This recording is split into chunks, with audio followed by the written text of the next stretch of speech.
Hello everybody, welcome to my channel. This is Lavender Bunny here. Today we are going to do a work vlog, which I rarely do on this channel. But our character for today is Yu Jing from Dislyte. Let's go! Common questions I know people are going to ask: is this wig heavy? Medium weight, nothing too grand, nothing too weighty to where I don't get headaches right away. But I do have to keep in mind, especially as I'm like walking around and things like that, I have to keep like bobby pins in my hair, just little tiny things. Does this hair stay? Not really. Since putting it on, I've already had some areas kind of break down, but that's just in general the costumes. You do a lot of movement and walking, things will slip and slide, so a lot of things from this project had to be cut, so I apologize in advance on things I don't talk about. The first thing we're going to talk about is the construction of the shoes. The shoes, if you're wanting to look for something like how I have here, the style is called buffalo shoes. They're really big, kind of dancer looking shoes. So as you can see by these, what I'm doing now, I painted these shoes with FX paint, which is an acrylic paint that's really good with EVA foam, so it bends and shapes as it dries, so it's really good for this type of thing. This process took about 4 days time. I'd recommend a week or so normally, if I wasn't in a rush on time constraints. But this will be how the product looks.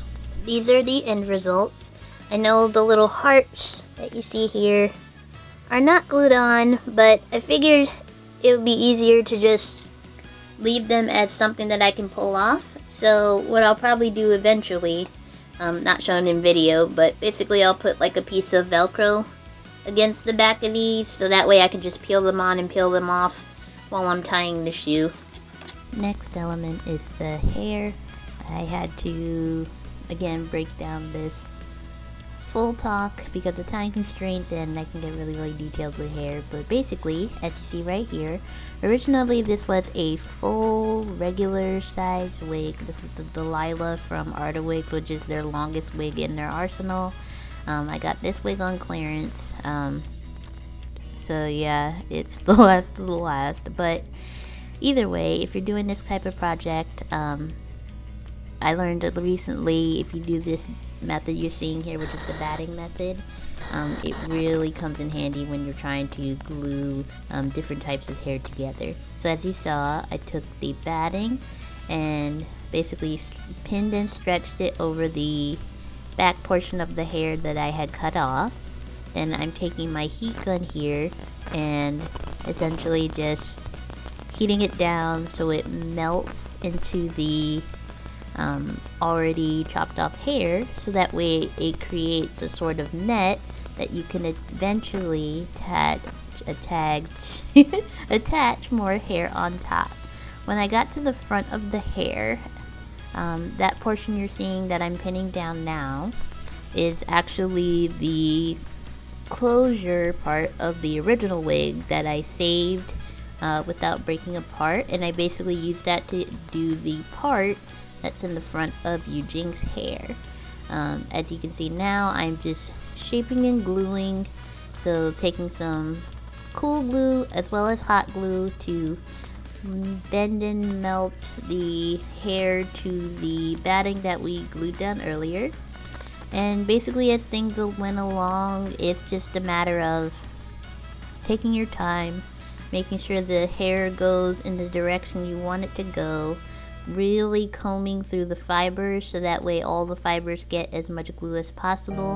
And you take Got2b and use that as, I definitely say, the outer protective, because once it's shaped, it is shaped. It's very hard, not very hard, but not too hard to get it back together. Now this is my portion with the pigtails that I wanted to show. Essentially, I took a piece of batting, put a piece of wire in it, glued hair on one side, hair on the other, and then basically with the wire I just eventually took it to glue everything down and swirl it as I wanted it to. Next is the puffy peplum, that's the big puffy thing that sits on the hips. For that, we just gathered a bunch of fabric. Eventually it looked like this. So I had a separate strip that I cut off and gathered and attached it to that. Then as you saw, those are stick-on acrylic gems that I just took one by one and stuck them onto the back of the fabric. Eventually, this is everything all together.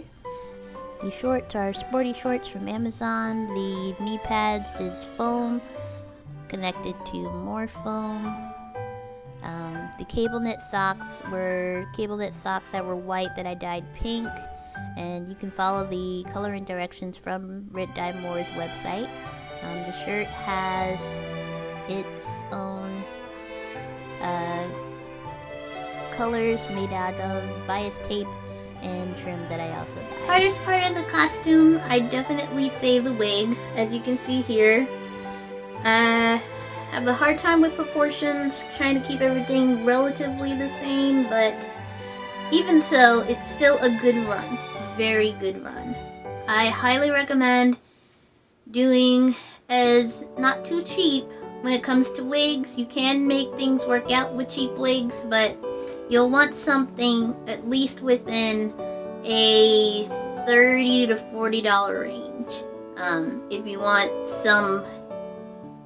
something to work with, because if it's too cheap, it'll burn easy, and yeah, it's a little harder to deal with that way. It is what it is. Enjoy the costume as you are. It's there for you and nobody else. That's how I do my costumes. Last minute things I didn't talk about. The earrings are made of fake pearls that I dyed. The shiny part is fabric that I benched up and glued. Anything else, reach out to me.